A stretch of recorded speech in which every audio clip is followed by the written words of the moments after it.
my dear student, now we are discussing question number second of exercise 10.5. A chord of a circle is equal to the radius of the circle. एक chord जो है circle की वो radius के क्या है, equal है. Means एक chord आपने ड्रॉ करी जो कि किसके इक्वल है, आपकी रेडियस के. उसके बाद बोल रहा है कि find the angle subtended by the chord at a point on the minor arc and also at a point on the major arc. सबसे पहले आपको बोला गया कि इसकी जो रेडियस जो होगी इस सर्कल की वो उसके कॉर्ड के इक्वल है. मींस अगर हमने ए बी कॉर्ड ली है तो उसकी जो रेडियस है वो कॉर्ड की लेंथ जो है रेडियस के इक्वल है. मतलब तीनों लेंथ कैसी हो गई, इसमें इक्वल हो गई ना. क्यों? A B is a chord that is equal to the length of radius.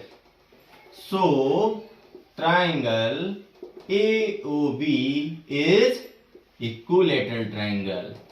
कैसा ट्राइंगल हो गया? इक्विलेटरल ट्राइंगल हो गया. अब इक्विलेटरल ट्राइंगल में आपको क्या पता है कि तीनों एंगल्स कितने कितने होते हैं, 60 के. कितने होते हैं? 60 और 60. ठीक है.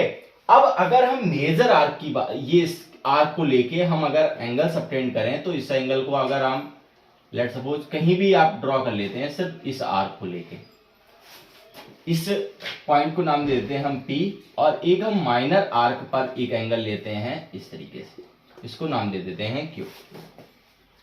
तो अगर हम एंगल APV की बात करें जो कि मेजर आर्क पर एंगल लिया गया है, तो आपको क्या जानते हैं, इस आर्क के द्वारा आपने सरकमफ्रेंस पर कहीं भी एंगल लेते हैं तो वो इस एंगल का कितना होगा, हाफ होगा. मतलब हाफ ऑफ एंगल AOB.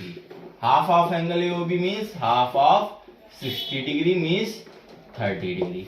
अगर माइनर आर्क पर एंगल की बात करें, माइनर आर्क पर आपने पॉइंट लिया है AQB, माइनर आर्क पे पॉइंट लिया है और आर्क क्या लिए, मेजर आर्क.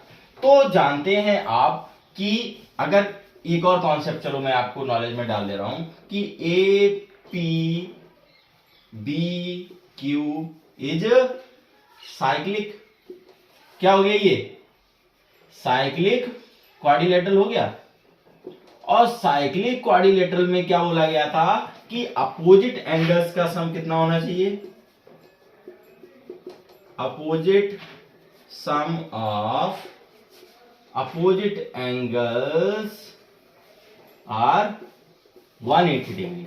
सो अगर ये वाला एंगल आपने कितना फाइंड किया, 30 डिग्री, सो एंगल AQB कितना हो जाएगा, 180 degree minus 30 degree means 150 degree. That is the solution of question number second. Thank you so much.